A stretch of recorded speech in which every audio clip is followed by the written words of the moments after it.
Have you ever come to a dreadful path that you knew you had to take?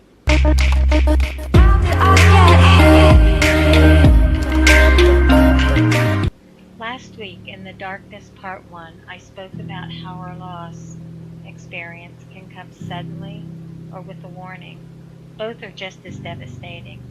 No words can alleviate the pain. Now in my journey, I was faced with grief. It's natural to withdraw in mourning. It's uncomfortable and scary. It hurts. I knew I had to grieve, and I had to face the darkness.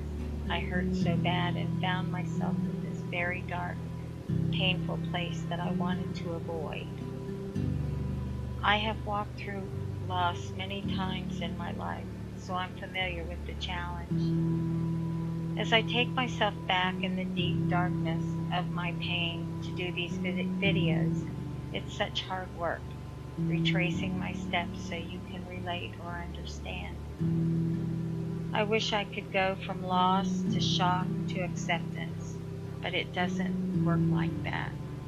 We have to experience the dark and walk through the pain to gradually come to the light. The light is the feeling you want to experience more of.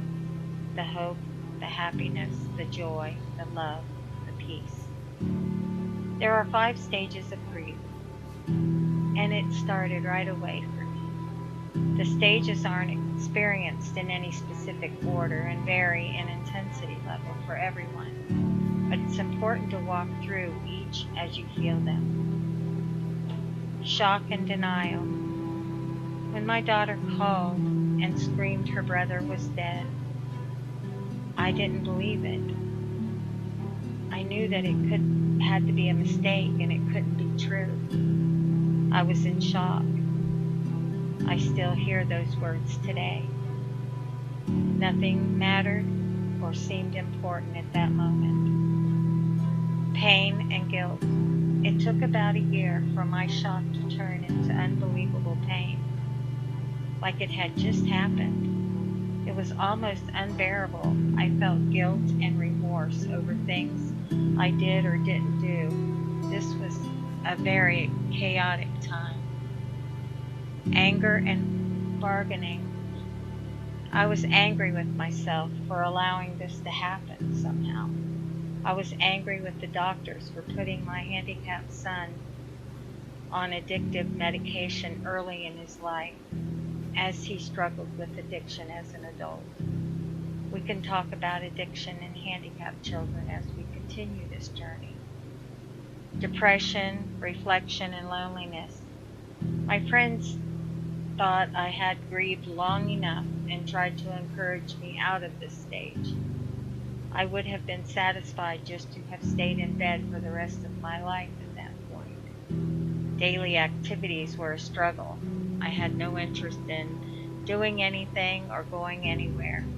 Thinking about the separation from my son and even thinking about the goodbye.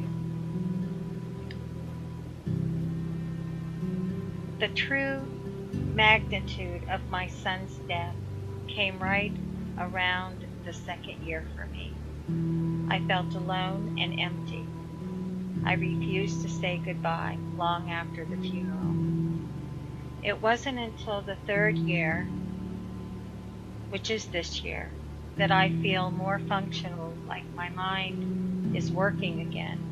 The fog isn't all gone. I still cry and still have triggers. We will talk about triggers next week. Acceptance and hope.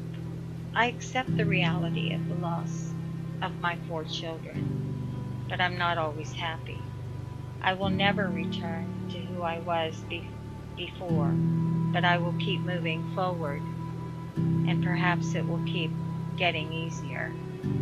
I'm okay, but my heart will always be broken. In the darkness, I feel deeply alone, even if someone is right beside me. We who have experienced loss need empathy, not sympathy. Now I hold tight to the memories, which is a treasured collection of both good and bad. Just as the thick clouds hang below the sun, casting their shadow. We know the sun is brightly shining above them. I keep my eyes open to the light, and every now and then I catch a glimpse of its brightness. Allow yourself to grieve as it comes over you, as it is a natural part of healing.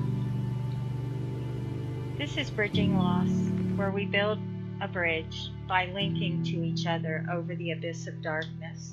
We connect with each other, we commit to the challenge, and we take one step at a time, changing the darkness into light. I invite you to join Finding Our Way, which is a private online support group. We share, we care, we support, we laugh, we cry as we take another step. The link to Building Lost Facebook page is in the description. Please join me again next week for In the Darkness Part 3 as we continue to take those painful steps closer to the light. Please share in the comments where you are from, and if you can, let me know what kind of losses you have had so we can talk about them.